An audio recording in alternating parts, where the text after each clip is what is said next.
Hello YouTube, welcome back to my garage and another H1 project.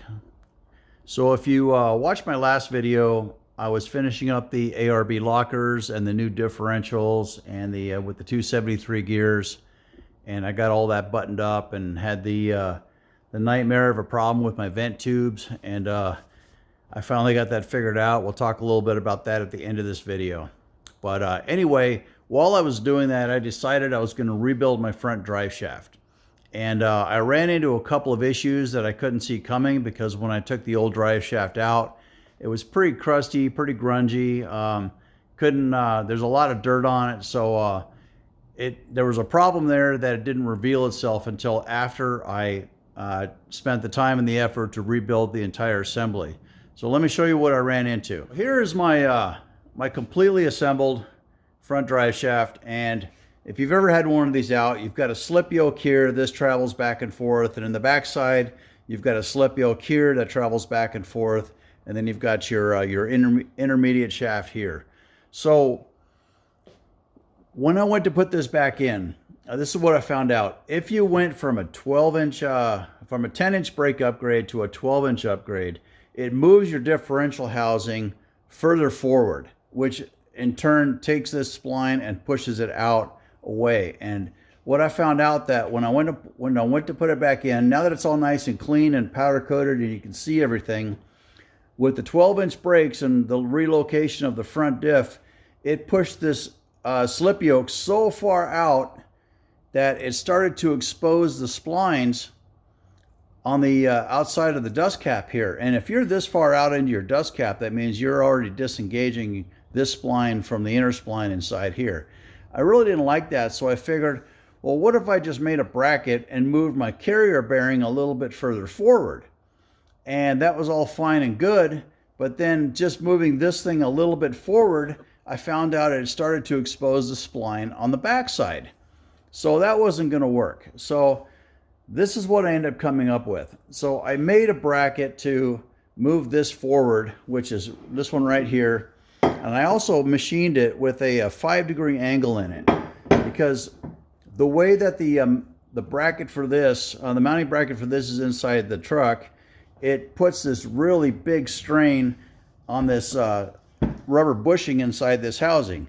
And it bends over pretty good when you're bolting it down. So to me, that's going to shorten the lifespan of this, because you're distorting that rubber bushing in there. And I figured the flatter and in a more natural position this thing can sit, the longer it's going to last. So that resulted in a bracket with a 5-degree angle. And also I slotted these two holes here so the bracket could rotate just a little bit.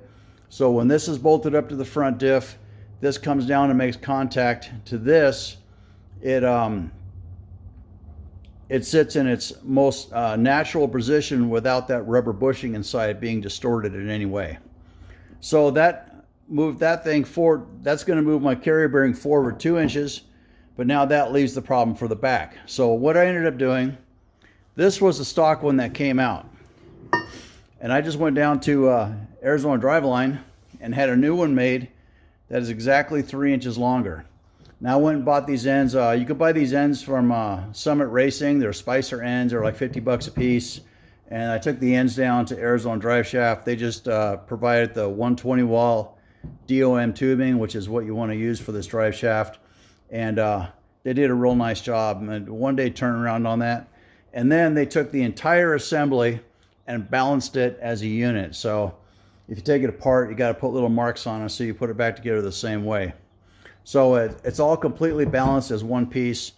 And now I should be able to throw this back up in here. And that should close up this this spline here to get full engagement, and it should close up this spine here by at least 2 inches, so it should come all the way back.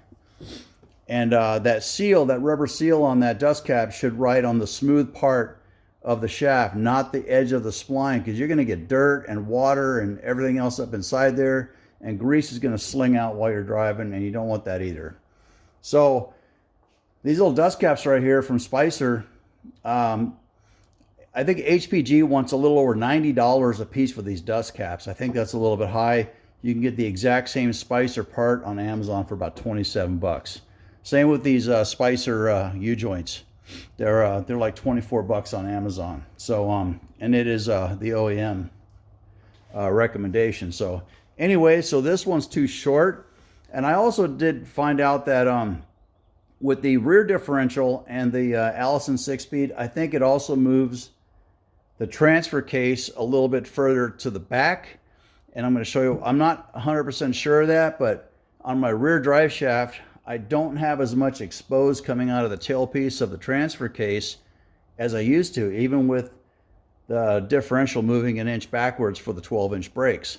So I think when you put the Allison in and when you put the 12-inch brakes in, I think it stretches this stock drive shaft to the absolute limit to where your splines are exposed on both sides and then you're stuck. There's nothing you can do with that. And nobody else will tell you that. But so I'm going to go under and I'm going to bolt this bracket in, and then we're going to go under there. I'm going to show you how that looks before this goes in on top of it. So I will be back in a couple minutes.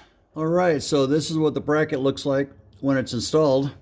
So the stock location for the center bearing used to be right here into these bolts, bolting onto this bracket. And this is the engine mount that Predator installed when they did the Duramax conversion. I don't know how close they got this to the factory bracket that used to be here for the 6.5. I have no way of knowing that now. But anyway, I had to come up with this angled one here to get that center bearing to sit as flat as possible in its natural position. So that's what it looks like after it goes in. And of course, it goes right up to the front yoke right there. And then in the back, the reason I think that the Allison is longer, because it used to be my rear drive shaft, I used to have like an inch to an inch and a half of the machine part, the silver part here, exposed outside this dust boot. And even with the 12-inch brake upgrade, that would have pushed this out a lot further than it was before. So this is actually really close. So I'm thinking this tail shaft right here is further towards the back of the truck, which of course would make the yoke for the rear drive shaft, it would make that further back also, which would stretch your drive shaft even further. So now let me get up in here and bolt this drive shaft in, and we'll see what it looks like after it's installed. Okay, so there is the finished installed product. So up here in front, I know I've got at least 2 inches before I hit the spline on this one, because the spline was showing before I moved this bearing 2 inches forward. And that is sitting in a very relaxed, natural state now. So I'm not gonna have to worry about that for a while. And in the back here, with making the intermediate shaft 3 inches longer, I'm closed up very nicely here. I mean, the spline is pretty far. I mean, it's probably like 2.5 inches back. So I've got full engagement here, full engagement up front. This is sitting really nice, and I don't think this is going to give me any trouble for a very long time. We'll give it a little spin here. Looks really good. And I like the idea that the entire unit is balanced as an assembly. So I am going to go shoot some grease into all these fittings before I drop the wheel back down. But that's about it for this. Hopefully you got some use out of this, and I'm going to talk about one more thing before I go here. But this turned out really nice. I think I paid about $300 to have that rear section made and the entire assembly balanced. They charge about $150 for that, but I think it was well worth it. And it's got some new weights welded on in a bunch of different places, but so I'm good to go. So let's talk about that other thing about my differential vents. Okay, in my last 2 videos, I highlighted some issues with the vents coming off the differential housings after installing the ARB lockers. And what I come to find out, after all that trial and error and increasing the vent size, I ended up installing a second fitting above the fill port here. If you saw in the last video, I temporarily had this fitting, different fitting screwed into this fill port to see if that would stop my my oil from pumping out through the vent line.